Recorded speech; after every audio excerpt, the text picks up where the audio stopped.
Scottie Pippen has lost his mind.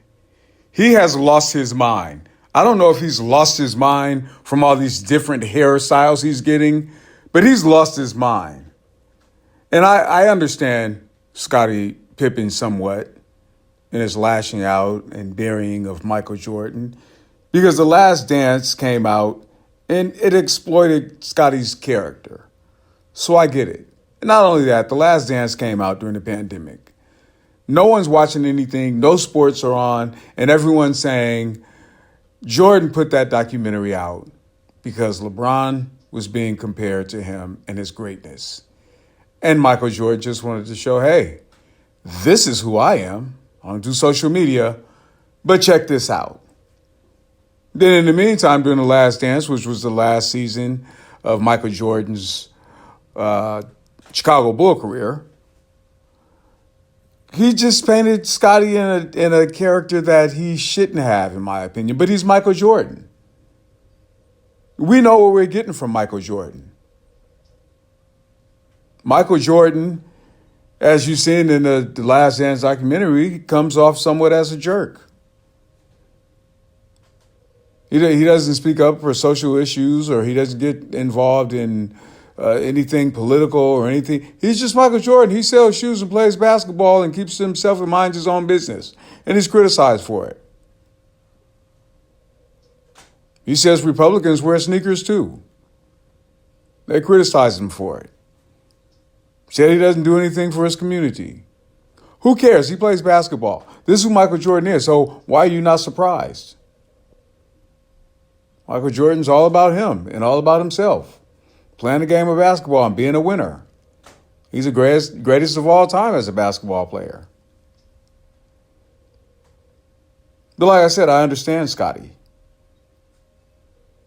You see The Last Day, he brings up the childishness of Scottie Pippen on the bench sulking, saying he's not going in because Tony Kukok's getting the last shot.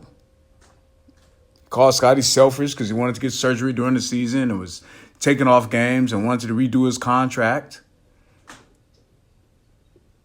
So I get why Scottie's upset. And then Scottie says that he and Jordan weren't friends on the court anyway. What you saw in the games was just him getting along and talking and doing everything for the team in order for them to be successful to win 6 championships. I beg to differ. I saw The Last Dance. I saw afterwards, after a game, all of them dressed. Harper in there, Jordan had his suit on, Pippen was in there. They're in there drinking Miller High Lights and drinking drinks from red cups. In fact, if you go to the documentary, Pippen says, why y'all in here filming us drinking? Nobody wants you guys in here seeing us drinking beer. Harper says, I don't care.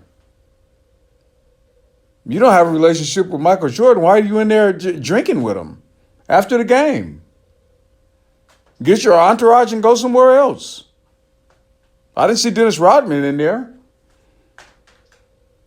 Rodman even said the only time he interacted with Michael Jordan was during the games. He said he never had a conversation with him.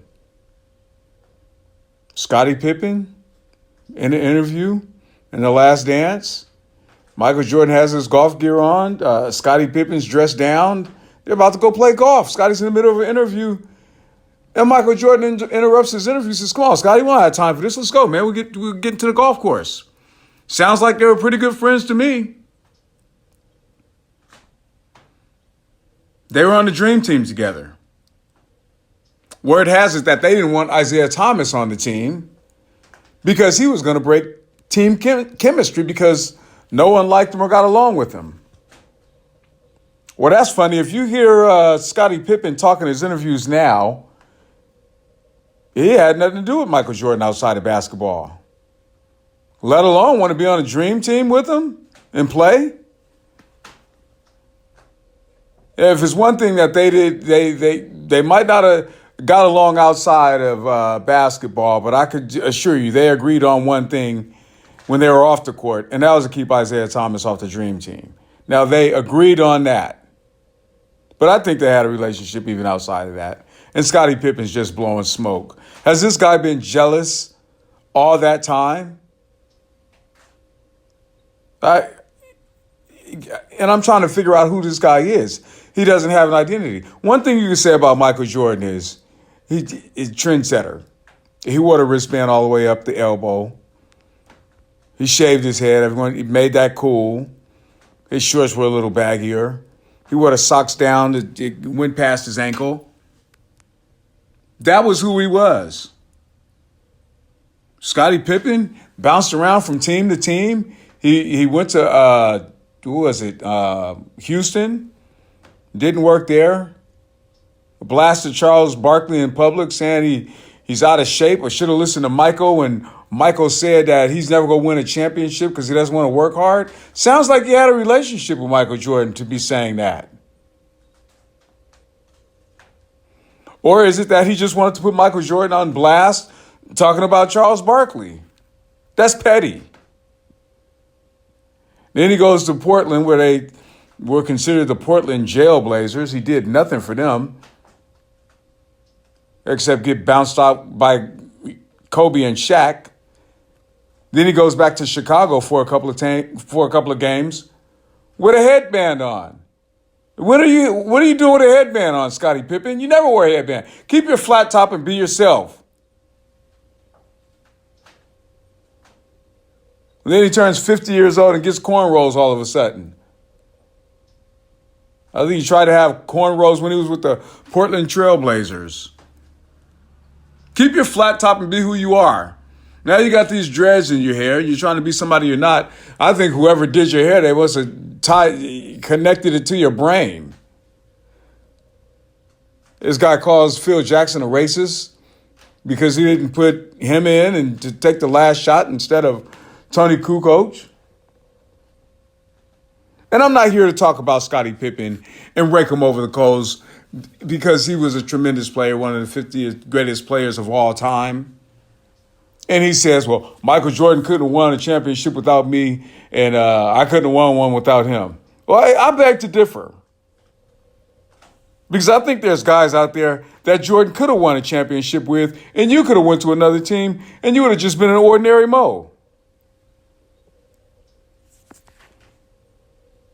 You put Mark Aguirre with Jordan, I think there's a championship won there. Mark Aguirre didn't have the defensive skills as Scottie did, but he was a scorer. You put Adrian Dantley with Jordan. Jordan wins a championship with him. Jamal Mashburn. And these guys I'm saying were they were all-star status, not superstars, not Hall of Famers.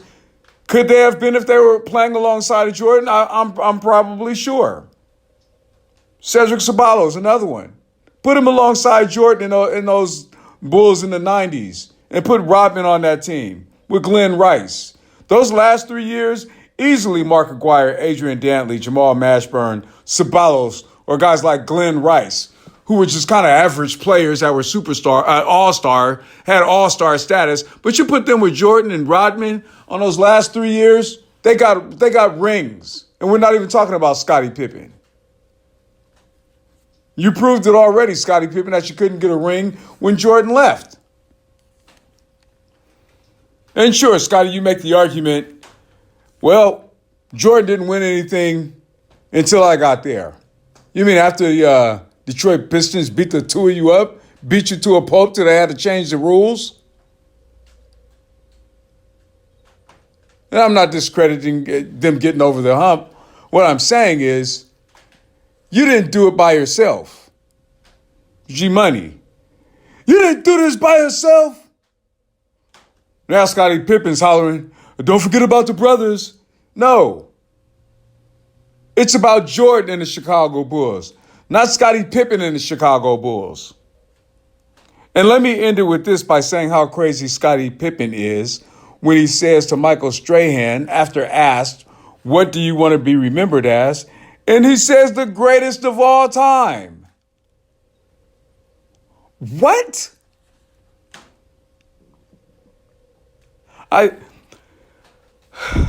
Anyway, you guys leave a comment in the comment section. Let me know. I'm actually going to buy Scottie Pippen's book because I can't see it getting any worse. He's calling himself the greatest of all time. But I'm going to get the book. But that's just my rant.